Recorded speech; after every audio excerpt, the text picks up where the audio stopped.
कि मेरी तरफ आओ, लेकिन लोग उनके पीछे लगे। मुझे वैसे का वैसे।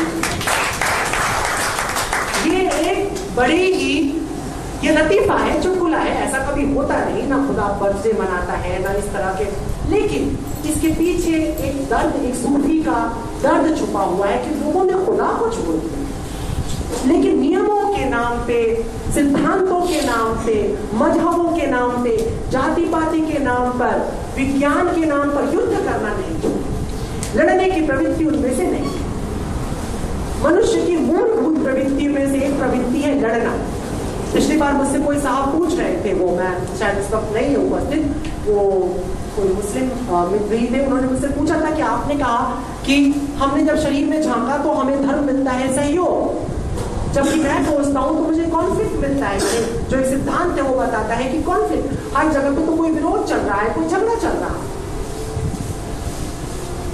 और हकीकत में तुम अगर दुनिया को बहुत ध्यान से देखोगे तो यहाँ तुम्हें विरोध बहुत ज्यादा दिखाई देगा, सहयोग बहुत कम दिखाई देगा, मोटे मोटे तौर पर। लेकिन यदि तुम अपनी दृष्टि को गहरा कर सके, यदि तुम सहयोग के सिद्धांत को समझ पाओगे, उस पर कभी और हम लोग बात करेंगे, तब तुम जान पाओगे कि संसार में प्रकृति के भीतर विरोध जैसी कोई चीज नहीं है। तुम्हारे शरीर तक विरोध नहीं आता है, विरोध का केवल एक ही आश्रय है और वो है मन, केवल माइंड के भीतर विरोध।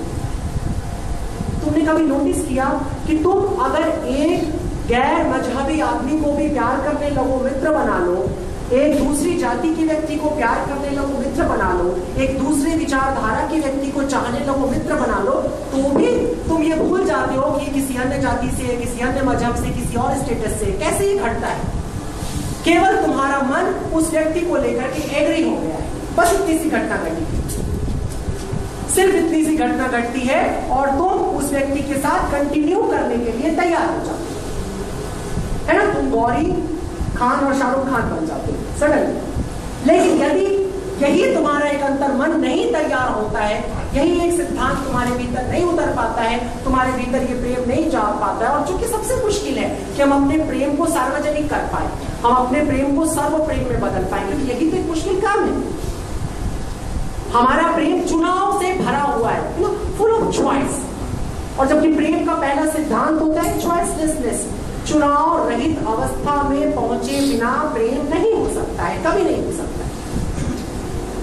चुनने का मतलब कि तुम में सिलेक्शन है, और सिलेक्शन बहुत खतरनाक चीज होती है, याद रखना। सिलेक्शन के साथ मुश्किल यह है कि मन किसी चीज को सिलेक्ट करने के लिए जा रहा है, और मन किसी कैमरे की तरह होता है, वो एक फ्रेम, एक फोटो खींचता है किसी सडन, और उस फोटो को बंद कर लेता है, और फिर तुम उस फोटो से प्यार करने लगते हो, ठीक है।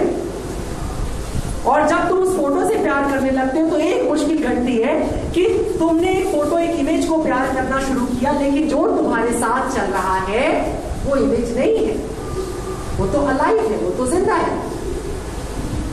और यहीं से मुश्किल शुरू होती है, वो जो सो कॉल्ड प्रेमियों के बीच में जो झगड़े होते रहते हैं, जो भाइयों के बीच में जो झगड़े होते हैं, जो मित्रों के बीच में झगड़े होते हैं, जो एक संगठन में जब झगड़ा होता है, तो वो झगड़ा कैसे पैदा होता है? वो इस तरह से पैदा होता है कि हम जिस इमेज से प्रभावित होकर के, जिस इमेज की उसमें इंप्रेशन में आकर के हम अपने आप को किसी से जोड़ते हैं, जैसे ही उस इमेज के ऊपर क्रैक लगना शुरू होता है, जैसे ही वो इमेज बदलना शुरू होती है, हम उसी से विरोध करने लग जाते हैं। ये हमारी बहुत बड़ी समस्या है।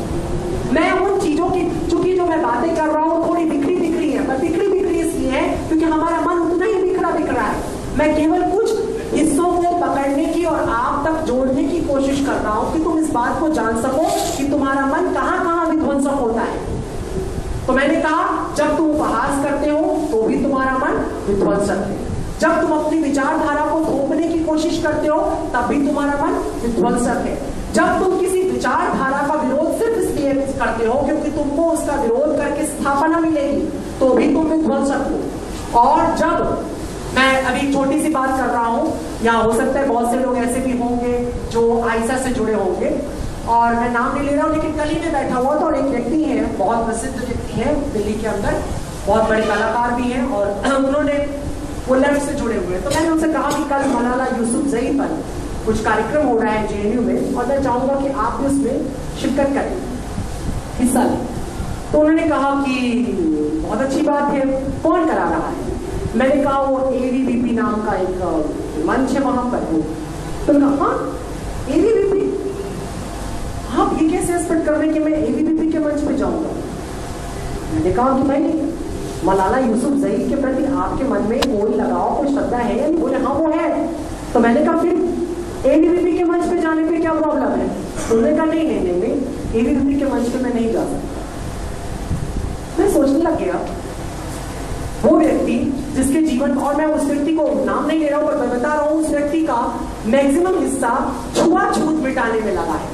उसने अपने जीवन में जितना भी काम किया है वो दलित और ब्राह्मणों की लड़ाई दिखाने में किया है, ठीक है? उसने जितना भी काम किया है छुआछूत मिटाने के ऊपर काम करता है। लेकिन मैं मन में सोचने लगा ABVP अछूत हो गई, अस्पृश्यता को तो आपने जीवित रखा। मैं मलाला यूसुफजई जिसको मैं पसंद कर रहा हूं उसको भी ट्रिब्यूट करने के लिए नहीं जाऊंगा, क्योंकि वो मंच ABVP का है। अस्पृश्यता को वो व्यक्ति बढ़ावा दे रहा है जो स्वयं को अस्पृश्यता का सबसे बड़ा विरोधी कहता है। ये मत समझना अस्पृश्यता केवल जाति में बंद है, अस्पृश्यता कहीं भी हो सकती है। किसी विचार के प्रति भी यदि तुम अपने दोनों कानों में उंगलियां ठूस लेते हो तो तुम समझो कि तुम अस्पृश्यता को बढ़ावा देते हो। ये तुम कैसे तय कर सकते हो किसी भी अवस्था, किसी भी स्थिति में प्रवेश किए बगैर कि वो योग्य था या अयोग्य था? इसका मतलब तुम उतने ही पोंगापंथी, उतने ही पाखंडवादी हो जितना कि पाखंडवादी फिल्मों के भीतर दिखाया जाने वाला पंडित या मौलाना होता है। तो बस कहने को प्रोग्रेसिव हो।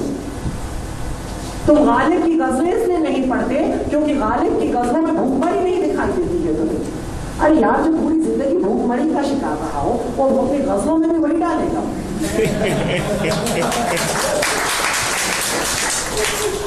मनुष्य के पेट को यदि रोटी नहीं मिले तो उसका दिमाग भोजन करने लगता है ना। यदि तुम्हारा शरीर गरीब हो जाए तो तुम्हारा मन बहुत अमीर हो जाता है। चाणक्य कहता था अभाव से प्रभाव पैदा होता है, याद रखना, अभाव से प्रभाव पैदा होता है। जब किसी चीज की कमी होती है तभी वहां पर वो शक्ति पैदा होती है ना। यदा यदा ही धर्मस्य ग्लानिर्भवति भारत, पहले कृष्ण कहता है पहले धर्म की ग्लानि होती है, पहले कमी होती है फिर वो उत्पन्न होता है ना। राम के आने से पहले रावण भी आ जाता है, कुंभकर्ण भी आ जाता है, सुपर्णखा भी आ जाती है, सबरी भी आ जाती है, सुग्रीव भी आ जाता है, जामवंत भी आ जाता है, तब राम आता है। प्रभाव हमेशा बाद में आएगा, अभाव पहले आएगा। और संसार में जितनी भी महानताएं पैदा हुई अभाव में, क्या मलाला यूसुफजई अभाव के बगैर प्रभावशाली हो सकती थी? यदि वो दिल्ली की किसी हाई क्लास कॉन्वेंट में पढ़ रही होती तो क्या वो मलाला यूसुफजई हो सकती? नहीं हो सकती। इसलिए जीवन में जब तुम्हारे आसपास अभाव तुम्हें घेर ले तो कभी घबराना मत। तुम समझना कि अब परमात्मा तुम्हें प्रभावशाली बनाने की चेष्टा करेगा, ठीक है? इस बात को याद रखना अपने जीवन में, ये सूत्र है। क्योंकि जीवन में बहुत बार ऐसा मौका आएगा जब तुम अभावग्रस्त हो जाओगे। और जेब का अभाव बहुत उच्चा सा अभाव होता है। सबसे अधिक मुश्किल होता है तब जब तुम्हारा मन अभावग्रस्त होता है, जब तुम्हारे सिद्धांत टूटने लगते हो, जब तुम्हें लगने लगे कि तुम्हारा धर्म सचमुच नष्ट हो रहा है, क्षीण हो रहा है, तो घबराना मत। तुम एकदम इत्मीनान से बैठ जाना और केवल अपने धर्म को, धर्म माने कतई में मजहब की बात नहीं कर रहा हूं, धर्म माने जो तुम्हारा सिद्धांत है, जो तुम्हारी जीवन शैली है, उसको पूरी तन्मयता के साथ निभाते चले जाना। तो तुम्हारे पास मार्ग आ जाए, तो तुम्हारे पास मंजिल आ जाए। तो कहने का अर्थ ये कि हमको यदि ये समझना है कि तालिबान क्या है तो हमको पहले ये जानना पड़ेगा कि तालिबान कोई संस्था नहीं है। यदि तो पूरा का पूरा तालिबान नष्ट भी कर दोगे तो उससे कोई फर्क नहीं पड़ेगा। जिसने तालिबान को नष्ट किया है वो दूसरा तालिबान बनकर के खड़ा हो जाएगा। यदि तुम में से कोई इतिहास के झरोखे में झांक सकता है तो देखो कि जब नाजियों के आतंक से दुनिया हिल रही थी, जब नाजियों के साथ जापानी आ गए थे और जब जापान और जर्मनी मिलकर के पूरी दुनिया में आतंक का साया लहरा रहे, तो किसी भी तालिबान से ज्यादा खतरनाक साया लहराया जा रहा था, तो अमेरिका आता है इनके बीच में और कहता है मैं इसे शांत करूंगा। और वो सिर्फ 2 बम गिरा देता है, सिर्फ 2 बम। वर्ल्ड ट्रेड सेंटर में कितने लोग मरे थे बताओ? और हिरोशिमा नागासाकी के परमाणु विस्फोट में और उसके बाद कितने लोग मर चुके हैं? संख्या लाखों लाख को क्रॉस करती है, ठीक है। और आज भी रोगी और अपाहिजों की संख्या घटने वाली नहीं है, ठीक। आप उसे क्या कहेंगे? वो तालिबानी प्रवृत्ति नहीं है। और उसके बाद अचानक अमेरिका दुनिया का दादा बन जाता है, कहीं भी झगड़ा हो सुलझाने पहुंच जाता है तुरंत। किसी भी जगह युद्ध हो जाए अमेरिका वहां पे। मुझे हमेशा वो बंदर और बिल्लियों की कहानी याद आ जाती है, जैसे कोई उसको बुलाता है ना। ईरान हो, इराक हो, अफगानिस्तान हो, पाकिस्तान तो चूंकि उसको अपना पाकिस्तान को उसने अडॉप्ट ही कर लिया था इस समय गोद। और पाकिस्तान को लगा अच्छा है, गोरे गोरे भाई हैं, जिन्ना भी बड़े अंग्रेजी पसंद थे और इकबाल साहब के ऊपर भी अंग्रेजियत का काफी प्रभाव था, तो मूल में अंग्रेजियत कहीं छुपी रहती थी। तो पाकिस्तान को अच्छा लगा कि अमेरिकन मतलब धरती का दादा है वो हमारा मित्र बन गया, तो मैं तो उसका खास पोता हो गया, ठीक है। तो दादा मरेगा तो अगला दादा मैं ही बनूंगा। मगर वो भूल गया ये दादा तो हिरण्यकश्यप की तरह है, ये तो मरने वाला ही नहीं है ना। ना धरती पे मरेगा, ना आसमान में मरेगा, ना मनुष्य से मरेगा, ना घर में मरेगा, ना घर के बाहर मरेगा। अब क्या होगा? अब गड़बड़ी हो गई। तो उसने पाकिस्तान का इस्तेमाल होलिका की तरह करना शुरू कर दिया है ना। अब यहाँ भारत प्रहलाद जैसा हो गया। तो प्राय कहता है देखो गोद में बिठा दो कश्मीर को, गोद में बिठा दो कश्मीर को, मैं पीछे हूँ ना। अब बेचारा पाकिस्तान कश्मीर को गोद में बिठाए हुए बिना मतलब चल रहा है, प्रहलाद को निकल आएगा अपने, वो बेचारी चली जा रही है ना। और वो एक अलग समस्या है, ये मत समझ के खुश हो जाता है हिंदुस्तान में सब प्रहलाद घूम रहे हैं। एक्चुअली सबसे हिरण्यकश्यप विदा ही है, ठीक है ना, नहीं है। अभी देखो अब तो यहाँ पे मंत्रालय से भी हत्याओं की आवाज आने लगी है ना, उड़ा दूंगा, फूक दूंगा, जला दूंगा, मार दूंगा। आपको ये मिनिस्ट्री से भी आवाजें गूंजती है ना। ये देश है डेमोक्रेसी। आप डेमोक्रेसी के भीतर यदि ये कहते हैं कि सर आपने मेरा गिलास झूठा कर दिया, तो आप कहते हैं यही गिलास तोड़ के मैं तेरे पेट में मार दूंगा, ये डेमोक्रेसी है। मलाला यूसुफजई पाकिस्तान की बहुत बड़ी आवश्यकता नहीं है, वो भारत की बहुत बड़ी आवश्यकता है। पाकिस्तान को तो कोई ना कोई डिक्टेटर फिर आके कैप्चर कर ही लेगा, उसको छोड़ो, वो बहुत बड़ा मामला नहीं है। लेकिन भारत यहाँ पे जो डिक्टेटरशिप पैदा हो रही है 64 साल के इतिहास में, उसके लिए क्या करोगे? ये क्या तालिबानी सोच नहीं है? इसको तुम तालिबानी सोच से बाहर निकाल दोगे कि सरकार की ओर से जो प्रपत्र आ जाए, सरकार की ओर से जो साक्ष्य आ जाए, सरकार की ओर से जो प्रमाण आ जाए, सरकार की ओर से जो दस्तावेज आ जाए, वही ब्रह्म सत्य है, बाकी सब मिथ्या। अद्भुत सिद्धांत है। और हम सब की खासियत देखो कि हम सब उस सारी की सारी तानाशाही का सपोर्ट कर रहे हैं। चुपचाप मौन बैठने वाला व्यक्ति विरोध में लड़ने वाले व्यक्ति से भी ज्यादा खतरनाक हो सकता है। तुम्हारे शत्रु से ज्यादा खतरनाक वो मित्र है जो तुम्हारे युद्ध के दौरान मुंह उंगली रख के बैठा रहता है ना। यदि ये राष्ट्र है और तुम इस राष्ट्र के प्रति चिंतनशील, और ये राष्ट्र मत समझो, पूरे विश्व के लिए सोचो, पूरे संसार के लिए, कि क्या हम तालिबानी सोच से अपने को बाहर निकाल। मैंने तुम्हें साहित्य के अंदर बताया कि साहित्य में तालिबानी सोच है, ठीक है। और ऐसा मत समझना कि वो सिर्फ आधुनिक और साम्यवादी लेखकों के बाद ही पैदा नहीं, वो गालिब के जमाने में भी थी, वो तुलसी के युग में भी थी। जब तुलसी ने रामचरितमानस को सामान्य भाषा में लिखने की कोशिश की तो सारे के सारे पंडितों ने उसे पागल, पापी, अधर्मी सब घोषित कर दिया था, ये कह करके कि ये संस्कृत के महान ग्रंथ को सामान्य लोगों के हाथ में डाल रहा।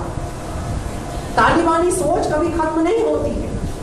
जब भी हम थोपने का प्रयास करते हैं तो हम तालिबानी सोच के अंतर्गत होते ही होते हैं। और यदि तुम में से कोई भी धर्म को समझना चाहता है तो उसे सबसे पहले तालिबानी सोच से बाहर निकलना पड़ेगा, क्योंकि तालिबान मस्तिष्क में बसता है और धर्म का मस्तिष्क से कोई संबंध नहीं है। धर्म तर्कों की कसौटी पे कभी नहीं कसा जा सकता है, इसको याद रखना।